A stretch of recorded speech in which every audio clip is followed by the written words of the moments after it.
Hello, and welcome to the Love Your Work Life podcast. I'm your host, Elissa Shuck. Whether you're going for that next promotion, looking for a job, or making a career pivot, I'll teach you how to navigate it all so you can have the career you want.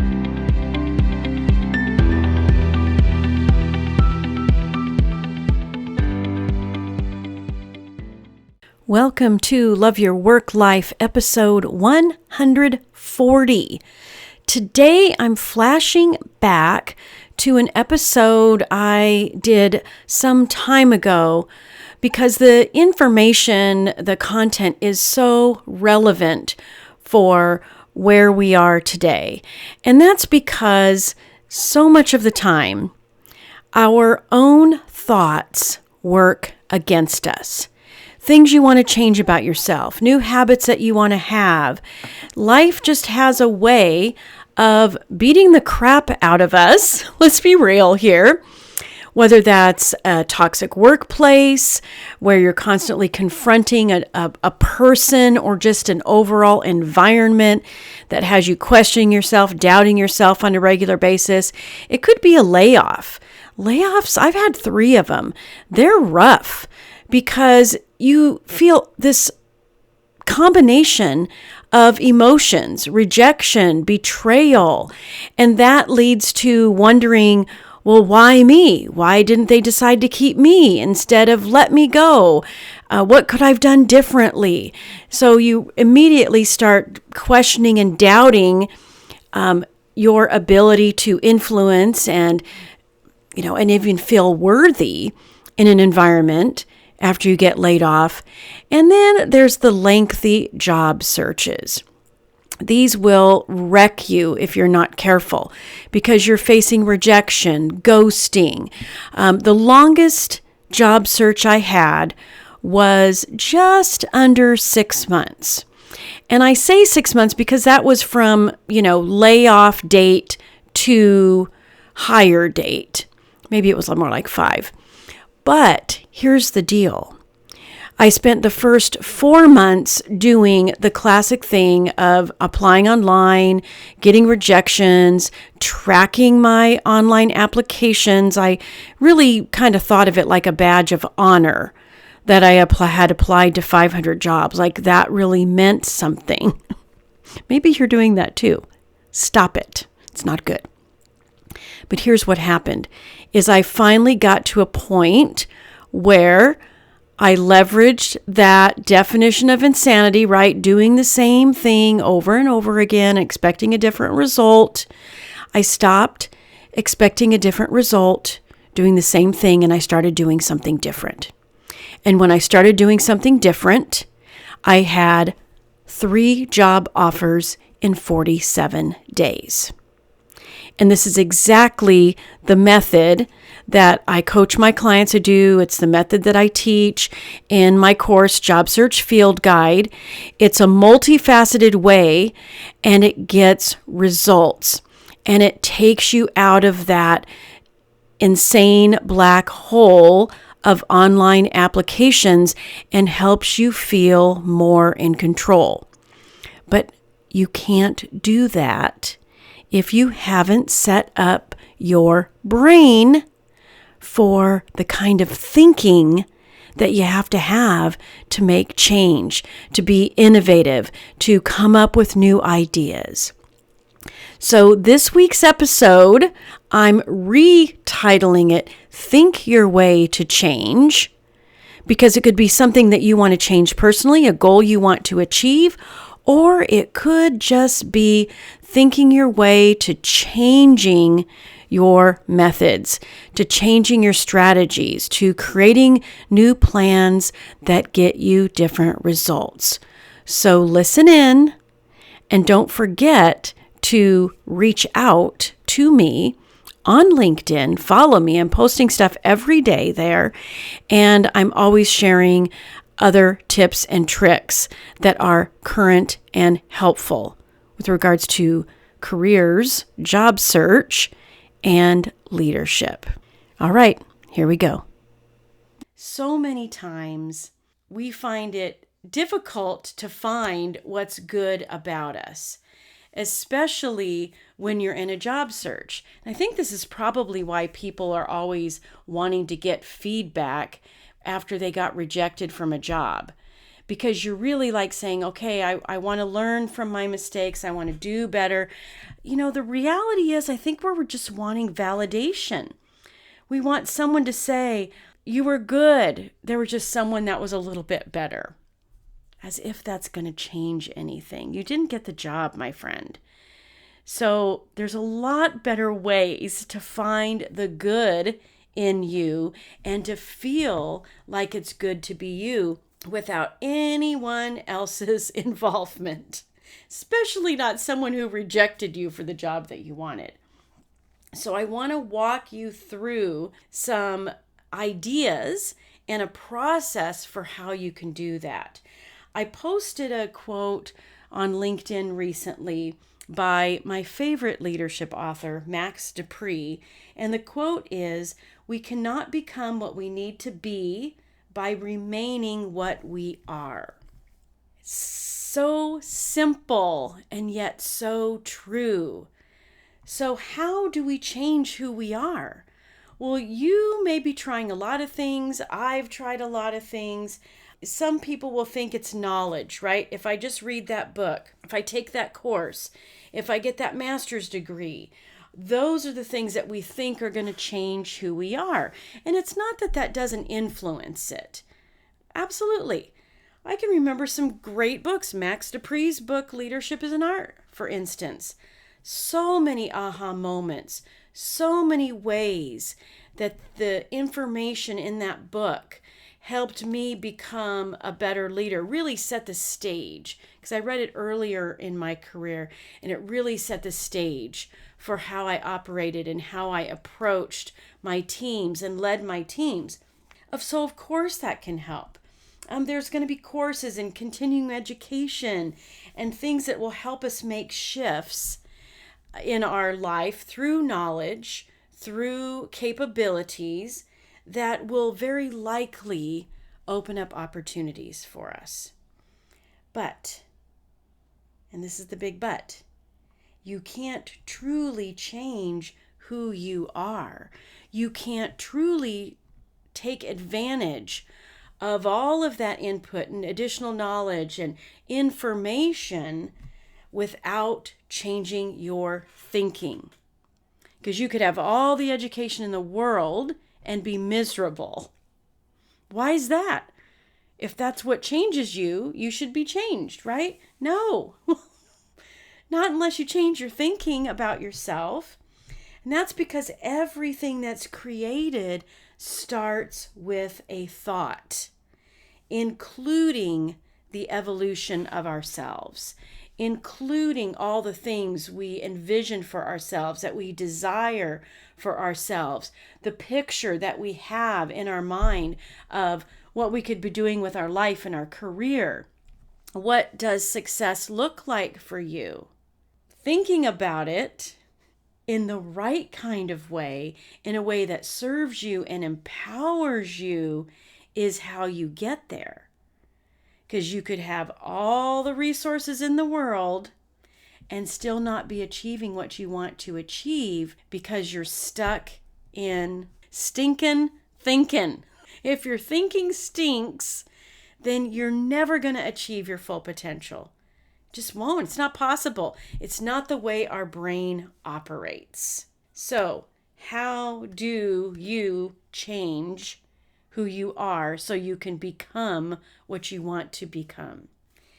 Investigate your own brain. The thought that came to me as I was writing out some notes on this episode was that your brain is an operating system, right? Think of it like that. And how are you operating? What is running around in the background of your brain? What are the thoughts that you are habitually thinking? Are they thoughts like, this will never work? I don't know what I'm doing. No one will ever take me seriously. Like I said, sometimes those are running around in the background. They're often unintentional. No one would actually say out loud, maybe not, that's what you're thinking about yourself. This is why I love thought downloads, stream of consciousness, especially when applied to a specific circumstance. So if you were going to go for that promotion and you're having thoughts like this, no one will ever take me seriously. Ooh, I might not have all of the experience that I need. What if they reject me? Those thoughts are not serving you. Those are not the thoughts that motivate you to go for the promotion. Those are the thoughts that are keeping you stuck. If you have those thoughts going on in your brain, in your operating system, and it's running around in the background like a little virus, it's going to keep you from operating at your best. Just like when you got a virus in your computer and next thing you know, it's clunky, it's not working, things aren't launching properly, and you're not getting what you need out of it. This is what goes on in our brains as well. So taking an investigative approach, looking at your brain, stopping and thinking about your thinking, write it out. Thoughts are just sentences in your brain. And when you write it out, you will get them out of your brain, and it is now sentences on a piece of paper, which is a story.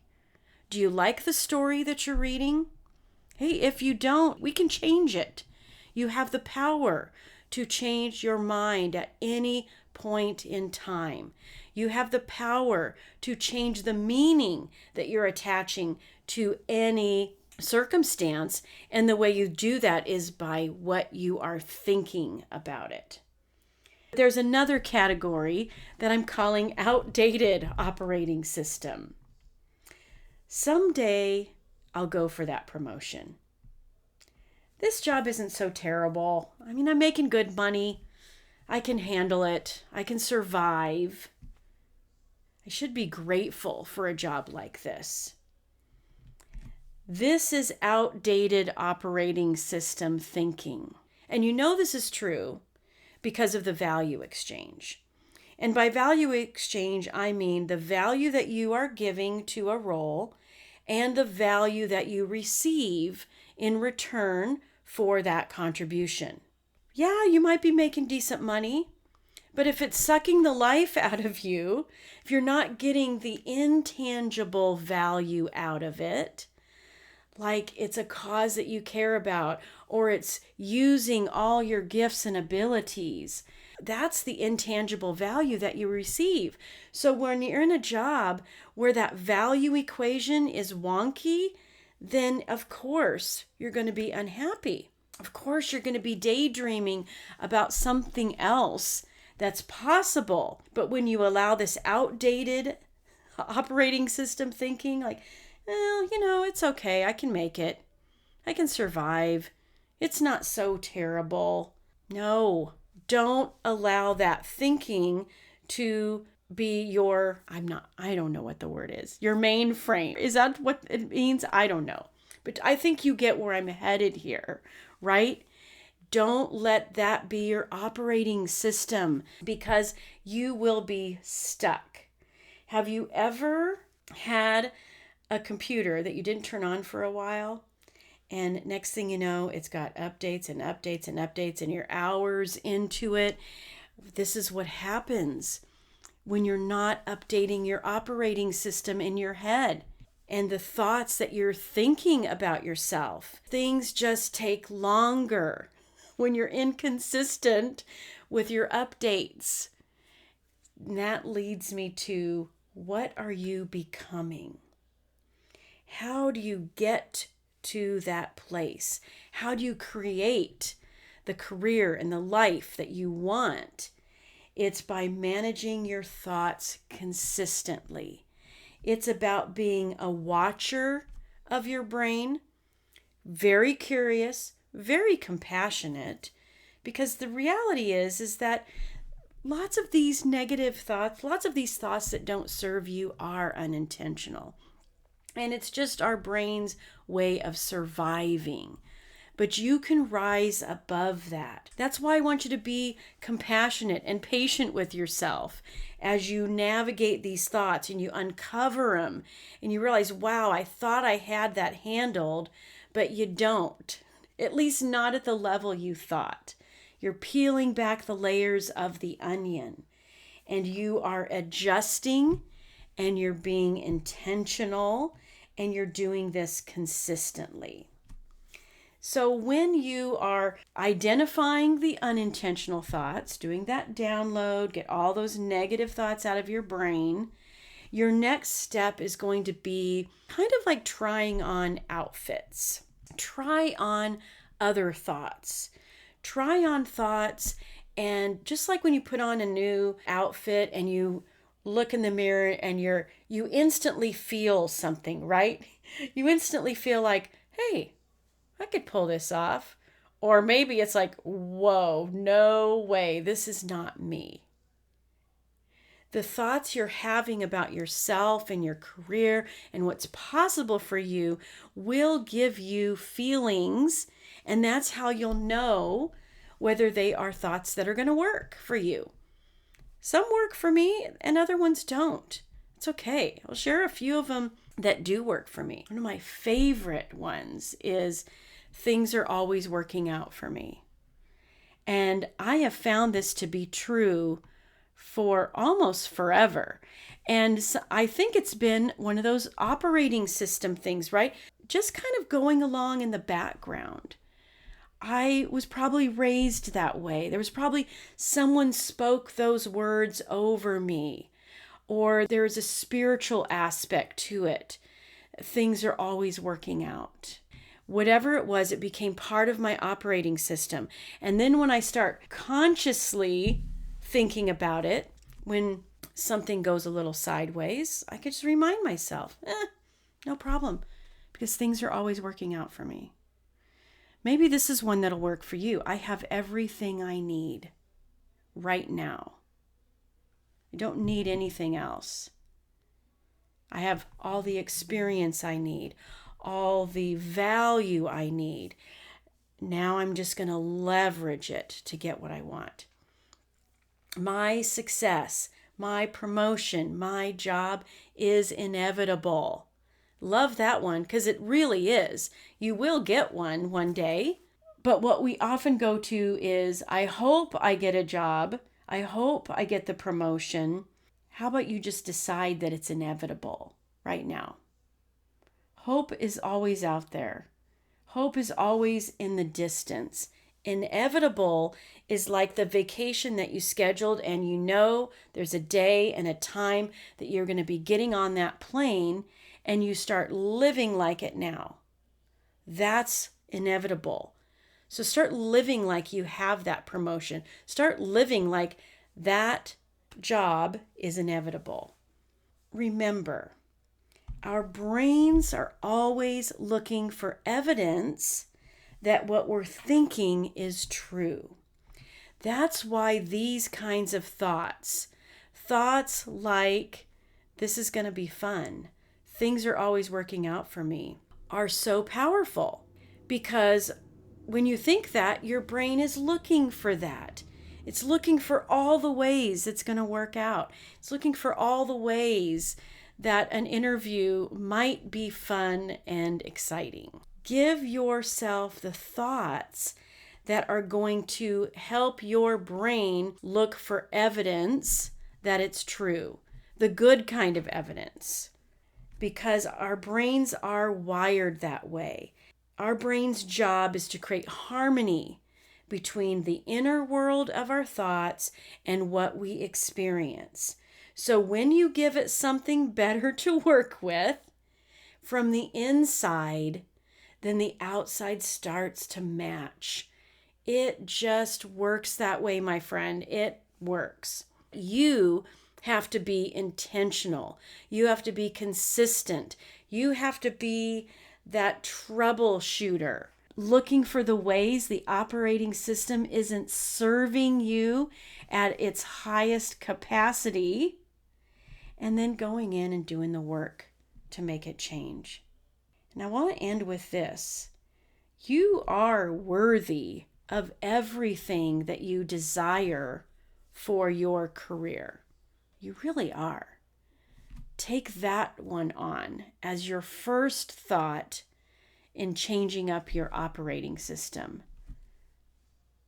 You're worthy. Say it to yourself. I'm worthy. And then allow that to start to influence your thinking so that you can start to become the person you want to in your imagination, in your thoughts, and it'll happen a lot sooner than you might give yourself credit for. Go for it. I'll talk to you next time. If you like listening to this podcast, I invite you to visit my website at elissashuck-careercoach.com. On the site, you're going to find out everything you need to know about working with me on your career move, developing your leadership skills, as well as my courses, Job Search Field Guide, and The Art of Stellar Interviews. I look forward to meeting you soon. Take care.